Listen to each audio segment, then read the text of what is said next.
माढा तालुक्यातील रुई गावात गोळीबाराची घटना, आरोपी अरमान शेख फरार। बीड जिल्ह्यात विनापरवाना बंदुकींचा शोध सुरू असतानाच सोलापूर जिल्ह्यातील माढा तालुक्यातील रुई गावात गोळीबाराची घटना समोर आली आहे। आरोपी अरमान शेखने हवेत गोळीबार करून मारहाण केल्याचा आरोप आहे। माढा तालुक्यातील रुई गावात म्हसोबा मंदिराजवळ गोळीबाराची घटना घडली आहे। नसीर मुलानी यांनी दिलेल्या तक्रारीनुसार अरमान शेख याने हवेत गोळीबार करून त्यांना मारहाण केली आणि त्यानंतर तो पळून गेला। अरमान शेख हा पुण्यातील खुनाच्या गुन्ह्यात आरोपी असून सध्या जामिनावर बाहेर आहे। मात्र जामिनावर असतानाच त्याने पुन्हा गुन्हा केला आहे। अवैध पिस्टल बाळगल्याप्रकरणी त्याच्यावर गुन्हा दाखल करण्यात आला आहे। टेंभुर्णी पोलिसांनी घटनास्थळावर तपासणी केली असता अरमान शेखच्या पिस्टलमधील एक काडतूस सापडले आहे। पोलिसांनी आरोपीचा शोध घेण्यासाठी विशेष पथक तयार केले आहे।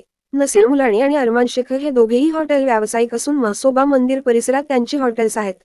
व्यावसायिक वादातून हा प्रकार घडल्याचा संशय पोलिसांनी व्यक्त केला आहे। अवैध शस्त्रांवर नियंत्रण मिळवण्यासाठी पोलिसांनी मोहीम उघडली आहे। नागरिकांनी पोलिसांना सहकार्य करावे आणि कोणतीही संशयास्पद माहिती तातडीने द्यावी, असे आवाहन करण्यात आले आहे।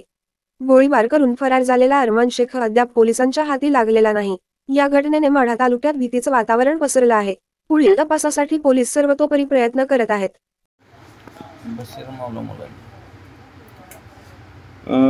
म्हसोबा देवस्थान होय हॉटेलमध्ये नाश्ता सेंटर 10 10:30 बर काय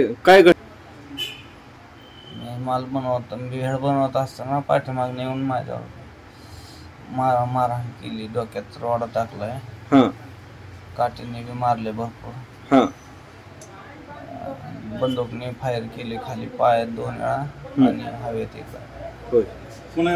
माझ्या डोक्यात रोड टाकल्यानंतर मला मग डोळ्याला अंधार यायला लागल्या, काहीच दिसत नव्हतं। उलट्या आल्या, उलटी झाली, एकदम लघवी झाली माझी। गोळीबार करणारा कोण होता? अरमान शेख होय। त्यानं पायात गोळीबार कोणाची केला? आमच्याच केला ना। ते सोडवाय आले ते 1-2 जण, शाहरुख मुलानी, जावेद काजी आणि गावातली बाकी सगळे। किती गोळ्या झाडल्या अंदाजे? 3। कशा झाडल्या? पायात 2 आणि हवेत 1। बरं, कोण जखमी झाला त्या गोळी मारल्यामुळे? काय मला काही समजलं नाही नंतर। बरं, अजून त्यावर कोण होतं का? 2 जणच होते। दुसऱ्याचं नाव काय? अनोळखी आहे। होय, कुठला आहे ते अंदाज?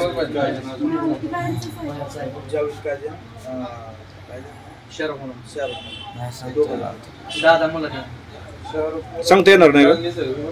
बरं, काय तुम्ही परत तुम्हाला मारण जखमी झाल्यानंतर तुम्हाला तुम्ही पोलीस स्टेशनला कॉन्टॅक्ट केलं काय? हा, गेलतो। तिथून सांगितलं दवाखान्यात जायला, त्यांनी चिठ्ठी घेऊन बरं ऍडमिट झालो। सरकारीमध्ये बी गेलतो आम्ही, त्यांनी सोलापूर सिव्हिलची चिठ्ठी दिली। बरं, स्कॅन MRI करायला सांगितलं मेंदूचा। बरं, भांडणाचं कारण काय? विनाकारण साहेब काहीच माहित नाही। त्यांचा व्यवसाय आहे का दुसरं काय तुमच्या समोर? शेजारी होता, आता बंद आहे ना त्यांचा। होय।